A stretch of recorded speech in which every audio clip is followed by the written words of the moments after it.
Thank you, Lee. Thank you, everybody, and thank you for the opportunity to come and talk to you today. I'll try not to spill that. I feel like it's a sponsorship deal, to be honest. If I'd been smart, I would have got myself sponsored. So, Tudor burn marks and protective symbols. For fear he turned them out. The quote comes from Robert Tooley, who was a 17th century doctor and conjurer from Widdicombe. Can you hear me? Is that better? Can you hear him? Can you hear me? Do I need to shout? Put on my best professorial voice. Is that better?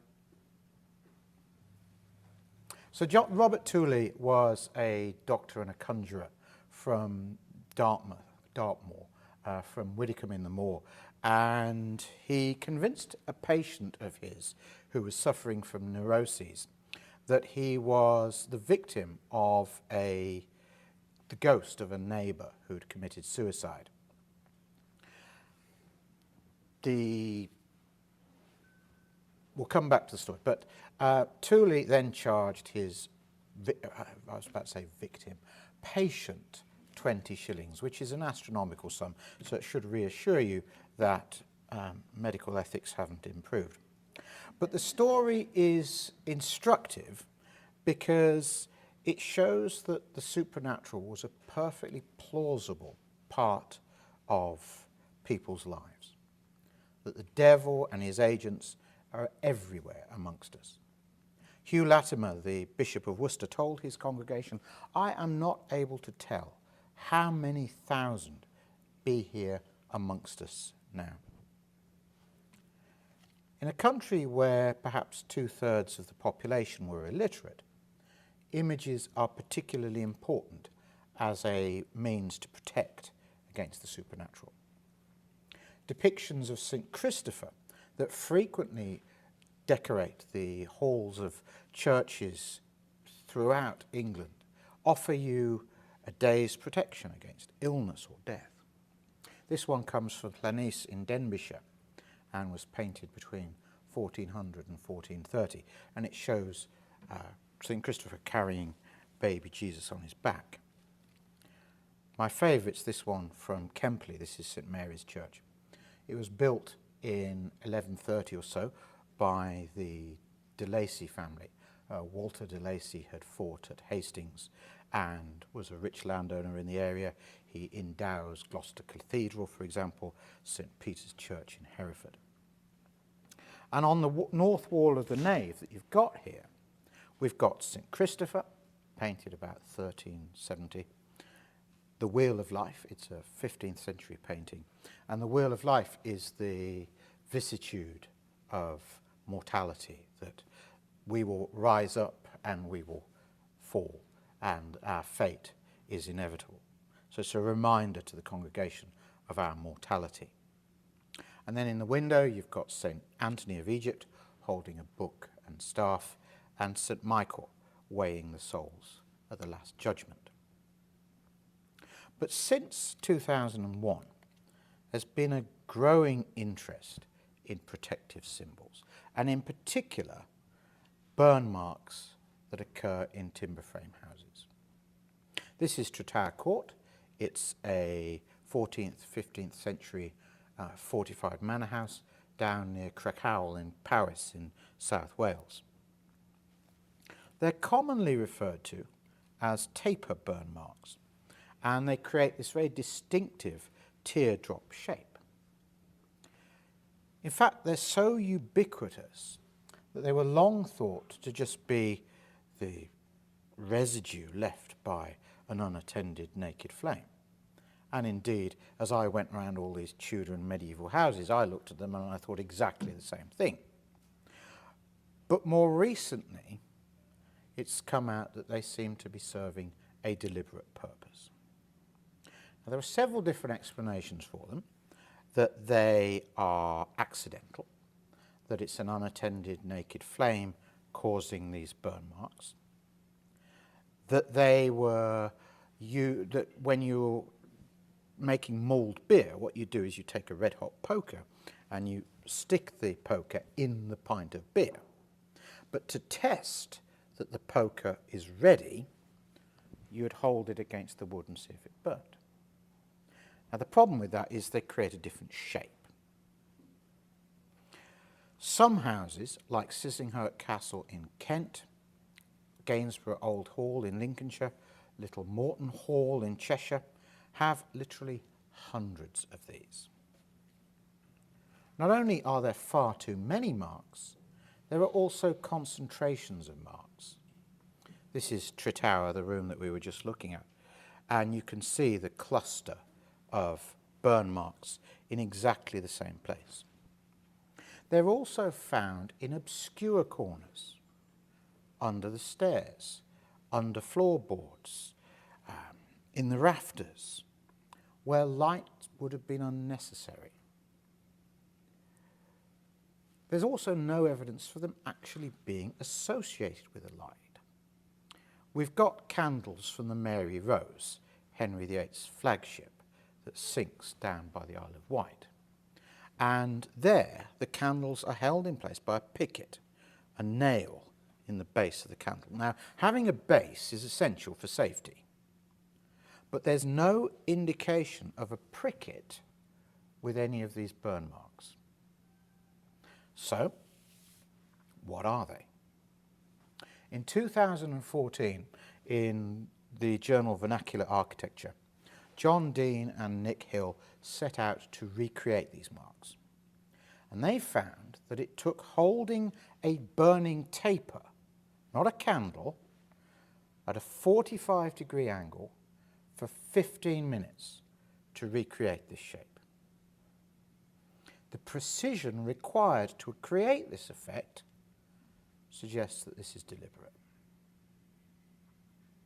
Now they range in date from the late 13th century to the middle of the 19th. The earliest examples from Donnington Le Heath in Leicester have been dendrochronologically dated to the second half of the 13th century. There are examples from Jericho Priory in Essex that have been dated to 1392. And whilst it's impossible to say whether the burn marks were applied to the timbers near or immediately after or whenever the timbers were cut, at Donnington Le Heath, Sissinghurst, Old Gainsborough, the burn marks are cut by the warping of the wood when the wood is still fresh, i.e. the marks are being put on during construction or immediately thereafter, at least in some cases.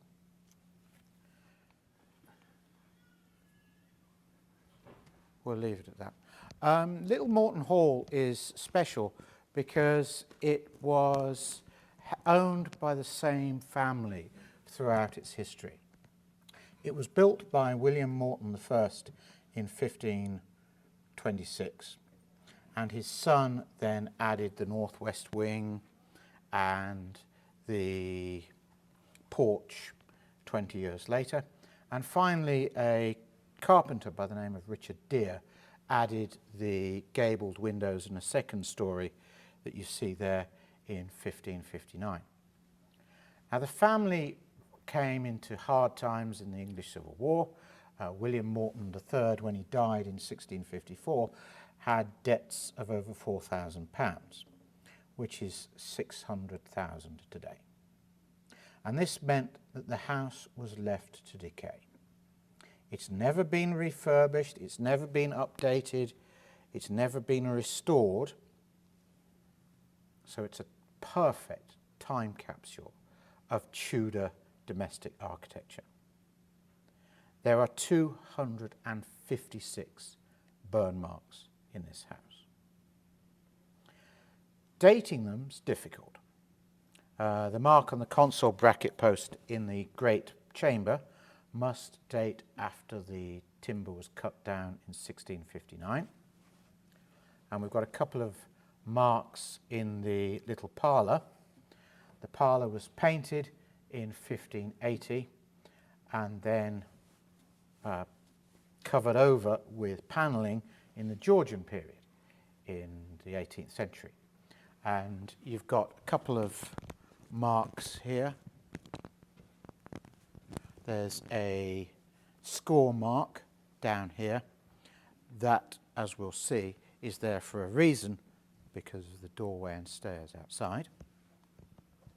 And then on this wall over here we've got a burn mark and another score mark. So if they're so ubiquitous, what's their purpose?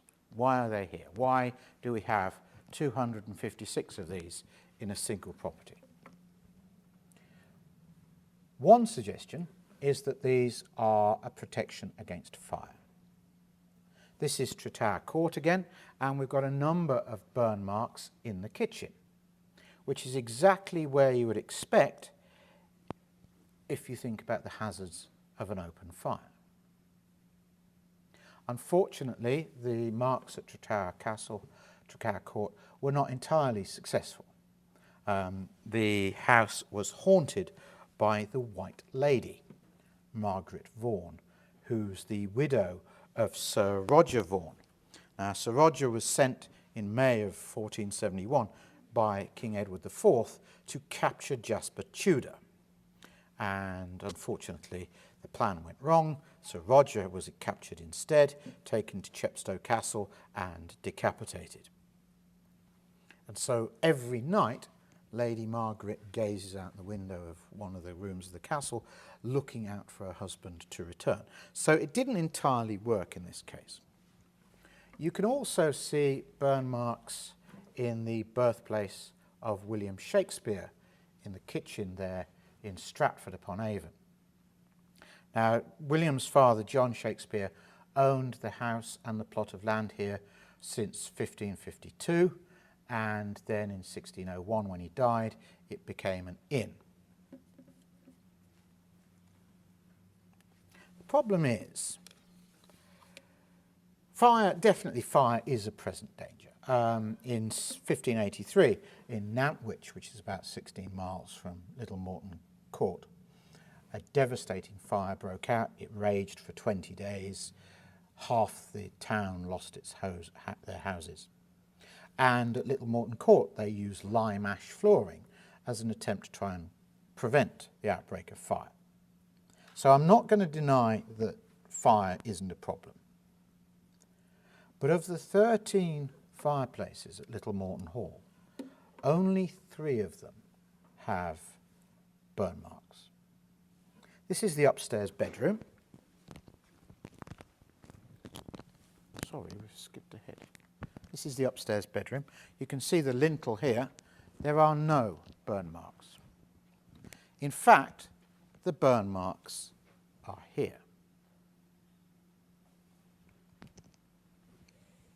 They're serving a very different function. Their function is to protect liminal zones of the property, spaces through which unquiet spirits, evil spirits, witches, devils, and so on may enter the house. They're clustered around doors, windows, chimneys, stairwells. The wall of the great parlour, and it backs onto what's used as the activity room now. This wall here has 8 burn marks at ground level and 13 burn marks at first floor level. The reason for that is this used to be an exterior wall. Between 1504 and 1508, this was the outside of the property. That provided an avenue into the house, and it continued to act as an avenue into the house after this because of its origins as an exterior access way to the house. And if you go into the activity room, this is a stairwell behind that wall, and you can see here we have more of our protective burn marks. This use of burn marks as a way to protect against entry through doorways, windows, and so on may explain other houses as well. This is Lower Brockhampton Court. The gateway here was built in 1543 for the Habington family and is full of burn marks.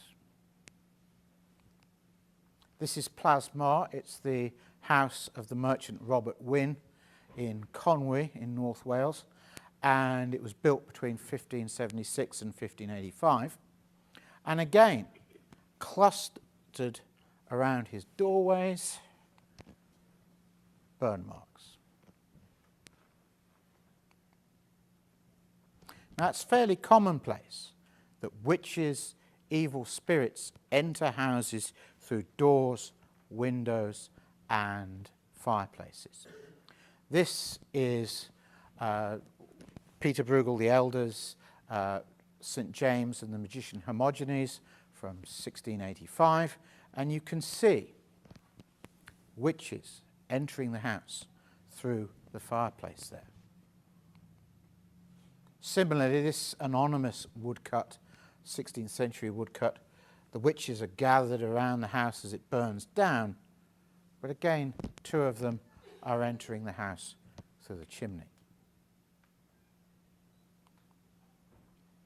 And this danger survives in the Yule log that we place in our fireplace through the Christmas period. This is Robert Henrich's Hesperides, written in 1648. Kindle the Christmas brand, the Yule log, and then till sunset let it burn, which quenched then lay it upon again till Christmas next return. Part must be kept wherewith to tend the Christmas log next year, and where 'tis safely kept, the fiend can do no mischief here. The whole point of this is to seal that fireplace through to access by witches and evil spirits. On Twelfth Night, you process through the house with candles to ward off evil spirits, and you draw crosses on the ceiling of your house using the flame of your candles. They're also associated with evil spirit storms and so on, particularly thunder. In 1577, Alexander Fleming recounted the story of a demonic black dog that attacked a church in Bungay. In the middle of a thunderstorm, it broke through the door. You could see the claw marks that they attributed to this devilish beast, and then ran rampage down the church, killing a boy and a man, and then running on to Blythborough Church, where it killed more victims. But these are not the only protective symbols that we have. As well as burn marks, we have, there are 256 burn marks in Little Morton Hall. We've also got scratched engravings, circles, multifoils, spider webs, concentric circles, arcs, even triangles. This one was discovered in 2005. We're in the great parlour opposite the hearth. Now these work in exactly the same way as we've seen with other burn marks.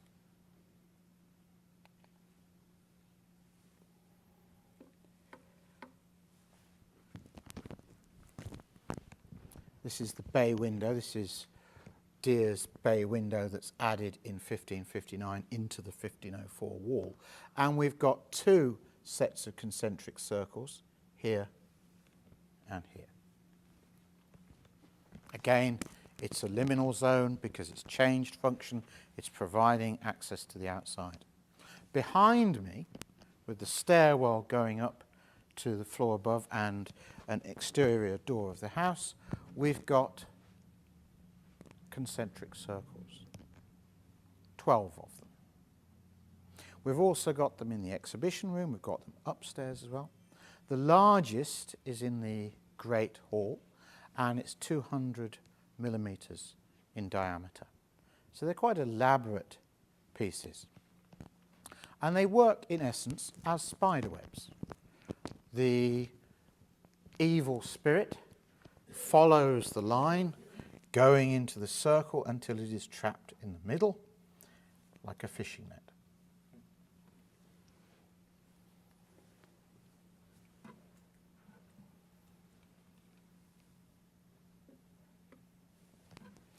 These multiform symbols, and they date back to Roman times actually. They may be the sun god, Sol Invictus.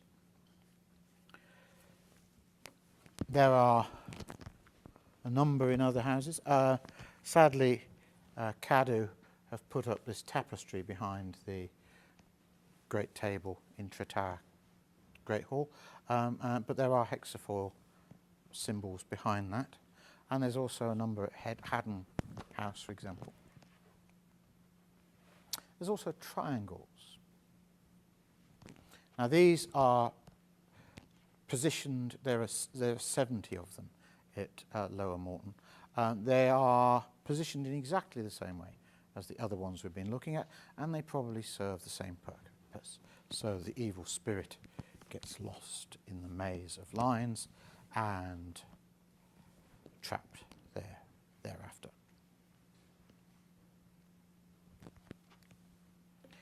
Now, many of these blur the line between religion and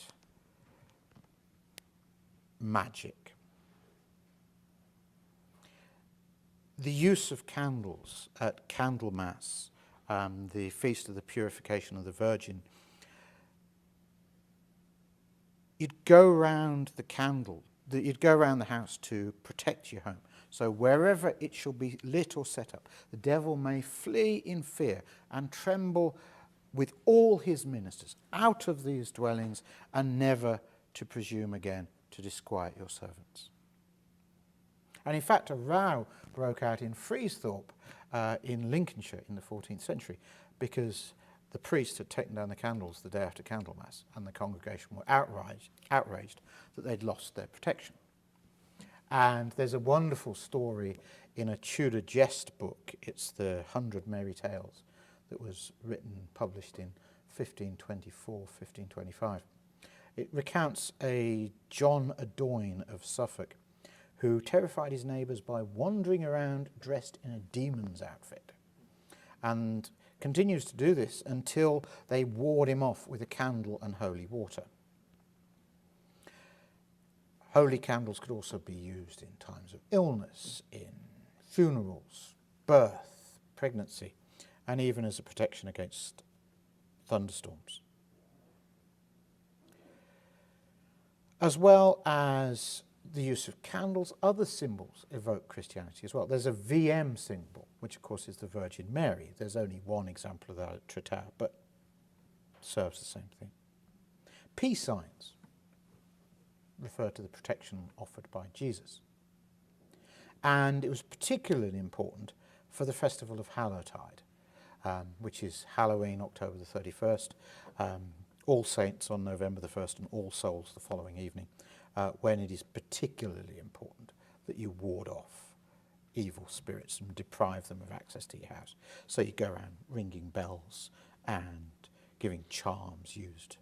So round about the house they go with torch or taper clear, that neither bread nor meat do want, nor witch with dreadful harm have power to hurt their children or do cattle harm. But why would people turn to magic rather than have recourse to the protection of the church? The ability of the church to offer moral guidance had been weakened by the abolition of confession in the Reformation. Some Protestants looked back on the Middle Ages as a time when clergy had been able to enforce moral standards. John Aubrey wrote, "Then were the consciences of the people kept in so great awe by confession that just dealing and virtue was habitual."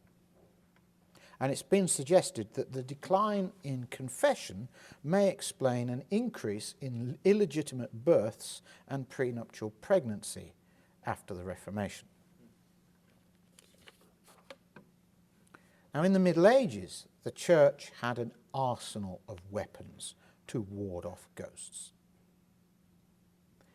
Holy water, holy candles, the sign of the cross, exorcisms, and so forth.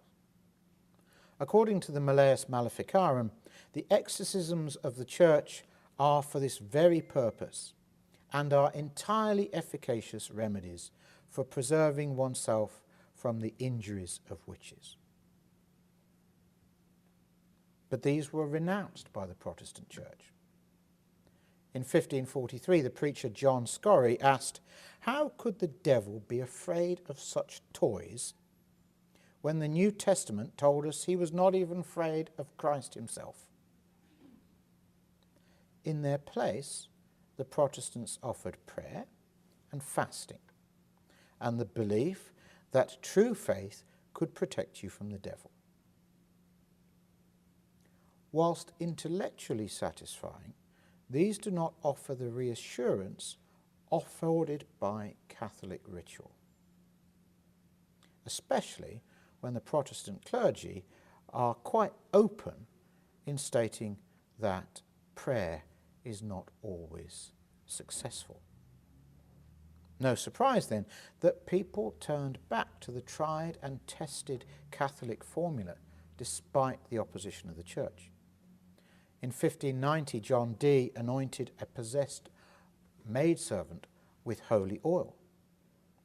And in 1664, a Newcastle midwife, Miss Pepper, cured a possessed woman using a silver crucifix and holy water.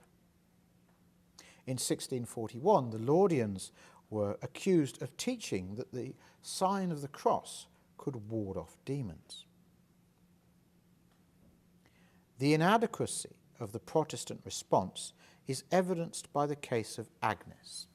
She was the wife of Richard Harrison, who's the priest for Beaumont.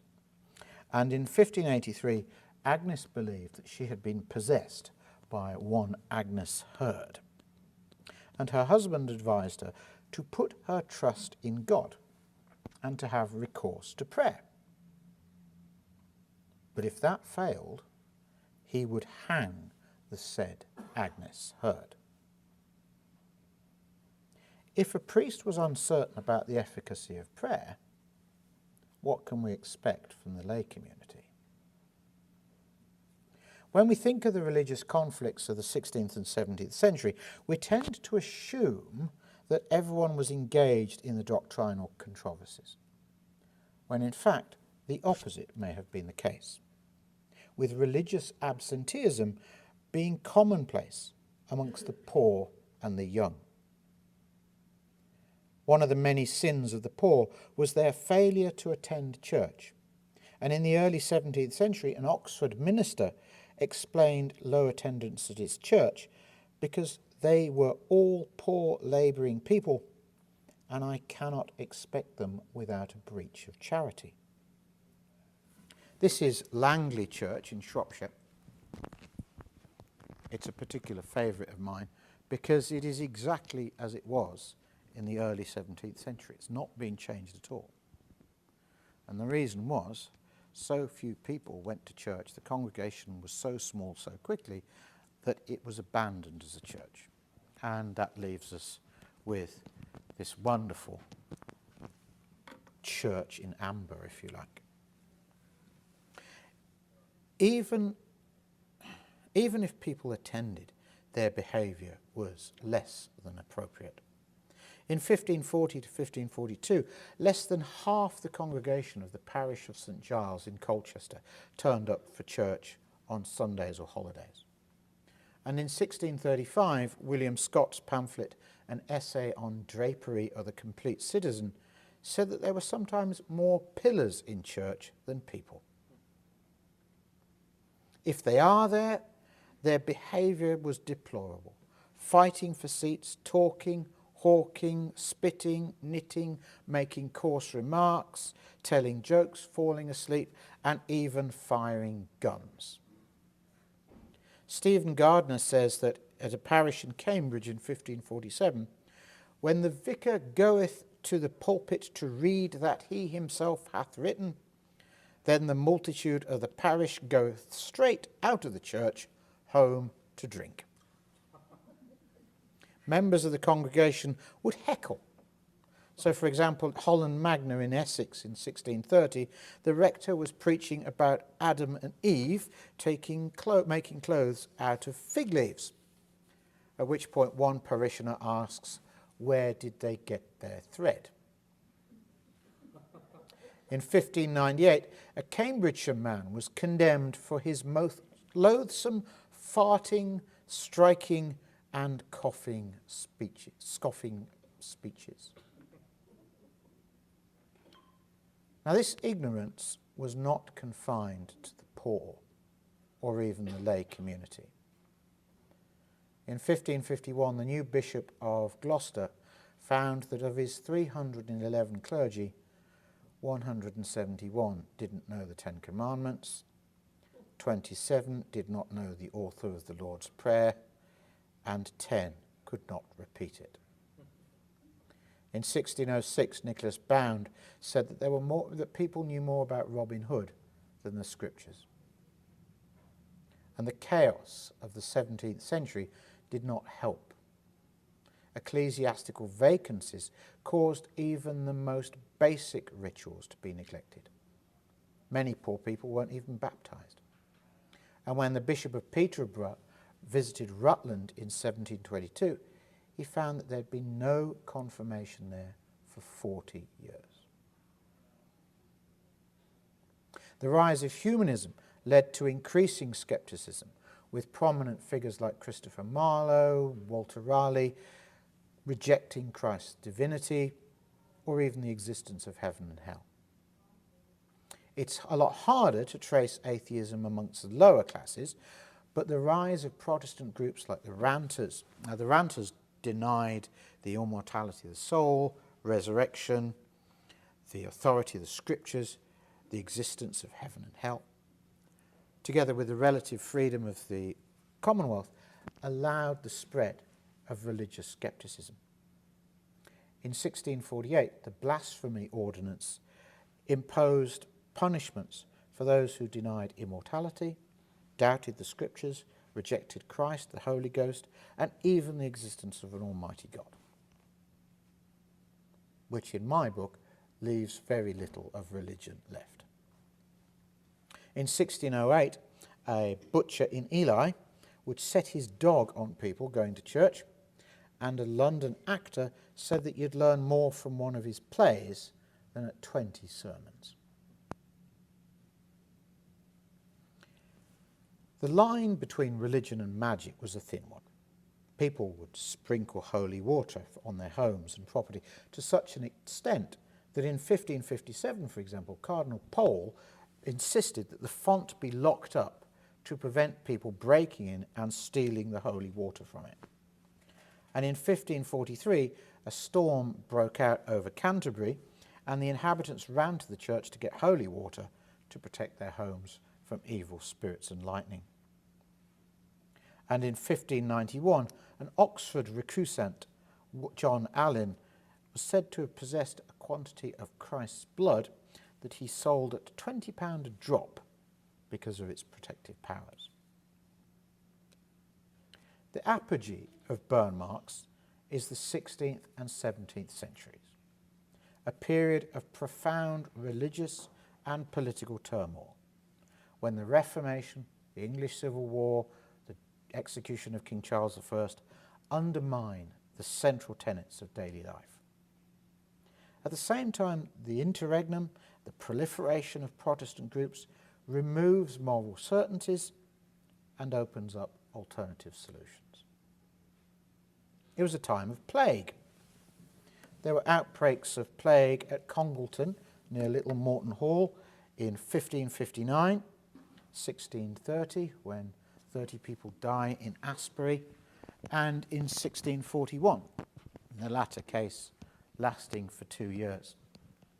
And you can get an idea of the range of dangers from this bill of mortality. that lists the causes of deaths in London between the 16th and the 22nd of August 1665. Now this is right in the heart of the Great Plague, and it's not surprising then that bubonic plague is the main cause of death, with 3,880 victims. But other diseases take their toll, including spotted fever, which is typhus, consumption, which is tuberculosis, convulsions, griping of the guts, diarrhea, rickets, worms, rising of the lights, as well as minor ailments like thrush and wind. 2 people are frightened to death, and over 100 people died of their teeth, whatever that means. But disease was seen as supernatural in origin. The Puritan Henry Holland attributed the plague to evil spirits, and stormy weather was proof. This is a terrifying world. There are many different ailments that will afflict you. Not only will they kill you, they will also scar you. They are visible. I wonder how many people walking the streets of London in 1665 would have met crippled people. We trip, we break our leg, we go to the hospital, 6 weeks later, none the wiser. In 1665, that is with you for life. You are hobbling down the streets thereafter. Clergy are no longer the go-to solution. In fact, they're not even, perhaps, the best to go to. Instead, we turn to wise men, wise women, conjurers, magicians, sorcerers, witches, practitioners of folk music. Not folk music. What a terrible fate that would be. The practitioners of folk music. Yes, you're going to play some folk music. It's my drunken debauchery last night. I apologise. The practitioners of folk magic. It's all that sweet tea has got to me. I'm not usually up at 11 o'clock at night. Now the church tries to combat this through ecclesiastical courts, and witchcraft is banned in 1542, 1562 and 1604, and the latter legislation stays in force until 1736. But the need to repeat the legislation shows how ineffective it was. In 1552, Bishop Latimer said, "A great many of us, when we be in trouble or sickness or lose anything, we run hither and thither to witches, sorcerers whom we call wise men, seeking aid and comfort at their hands." Now, it's difficult to quantify how many witches there actually were and how many practitioners of folk magic. In the Home Assize Court, between 1559 and 1736, 512 people were accused of witchcraft.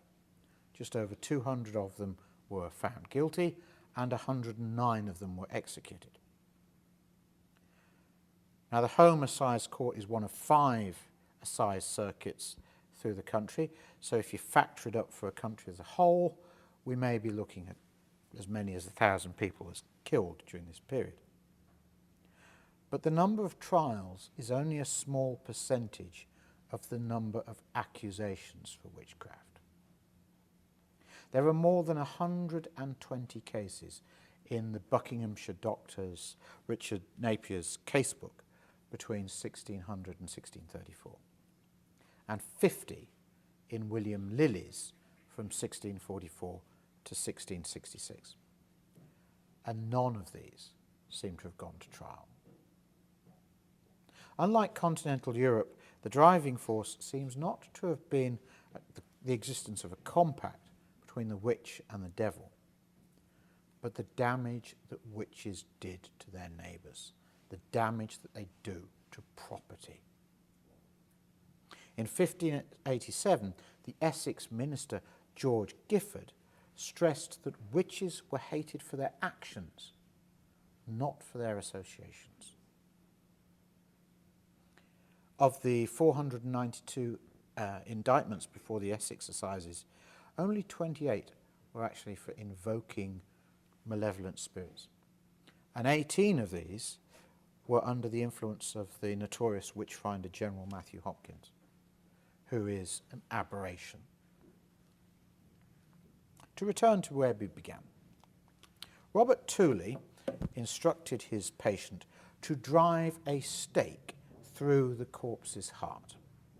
This is actually, we tend to dismiss all of this as a far distant aberration, and that we wouldn't be daft enough to do this. This actually remained the law for suicides up until 1823. Because they could become vampires in some superstitions. Yep. War and Percy, the bodies are mutilated because of fear that they will come back to life as vampires. And in the news yesterday, I didn't follow it up, but I should, they've excavated in Poland a cemetery where the bodies have blades over their throats so that when they return to life as vampires, they're decapitated immediately they rise up from the grave. So it's an ever-present fear. You drive a stake through his heart to prevent him coming back as a ghost because of fear that they will return and turn them out of their home. Although burn marks have only recently been discovered, historians and archaeologists are now finding them all over the country in medieval and Tudor houses. And they're a physical expression of the fear that people felt at the presence of evil and the unexplained. The inadequacy of the church and the existing mechanisms to protect them, and the fear that they must have felt forcing them to take this into their own hands.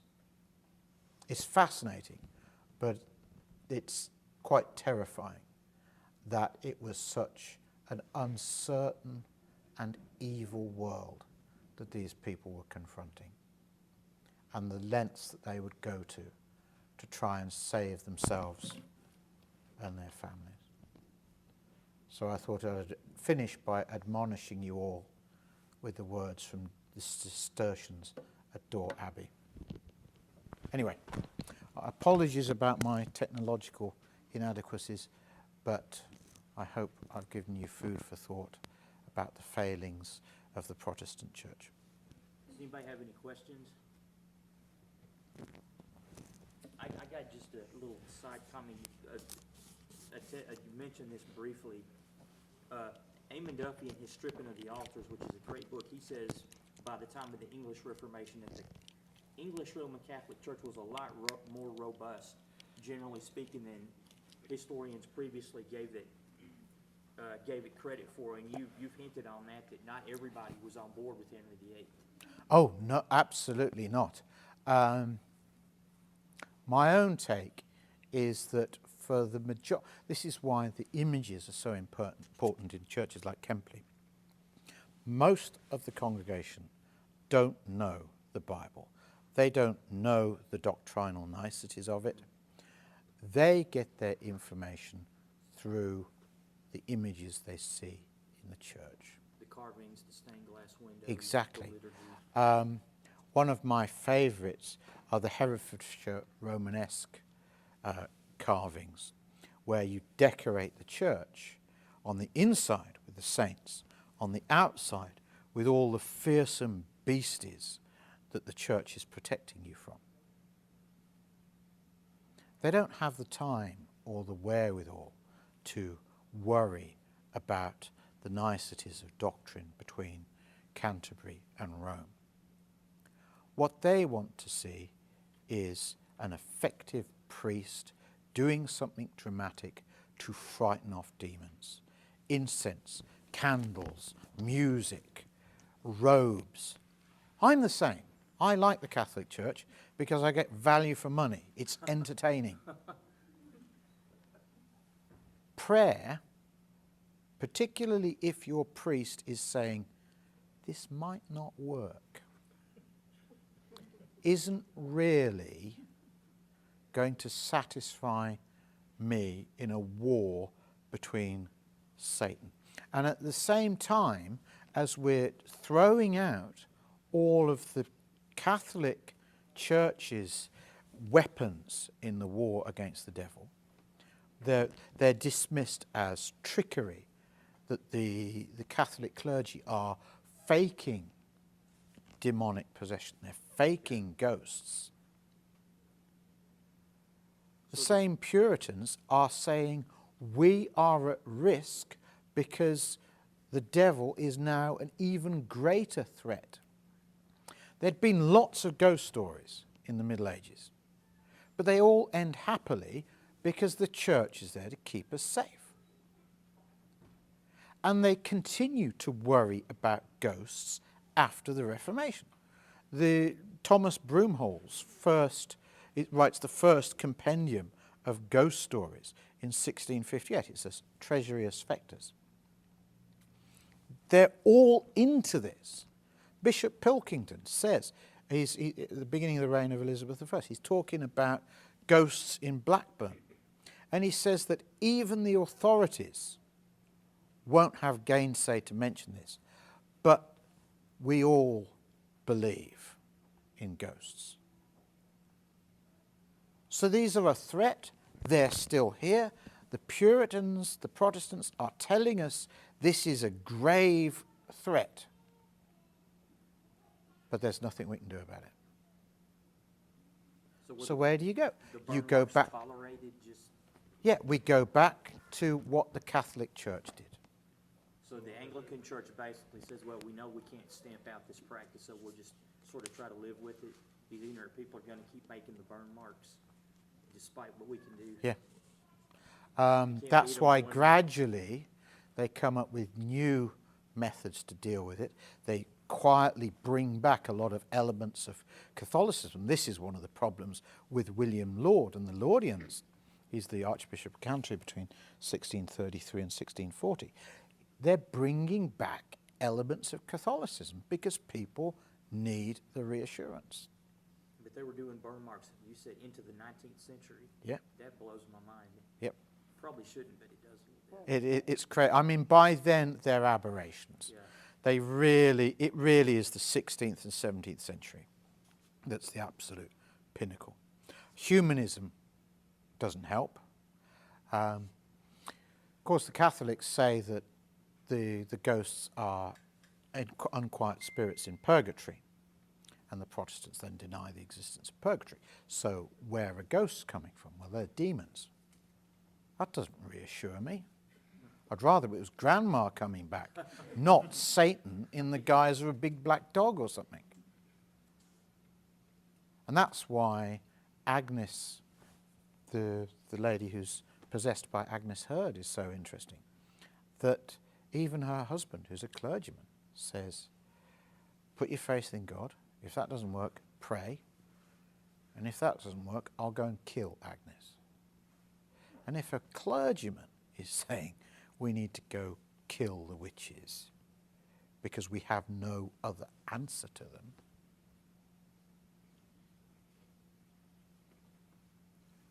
and by doing away with confession, the church, then the clergy are no longer there, like Thomas Cartwright's advising you to talk to your minister, the Presbyterian Thomas Cartwright, to talk to your minister and to seek guidance. But this is all unofficial, because the church is saying confession is Catholic, we don't do it anymore. So who do you turn to? You can't turn to your clergyman, you can't turn to the church as a whole. So who do you turn to? Wise men, witches. You take it into your own hands. And yet people like Robert Tooley are tricksters. That's why he's up before the court in Truro. But he's satisfying a need, and that's how he can get away with charging you 20 shillings, which is an astronomical sum, because a skilled labourer will only earn 30 pence a week.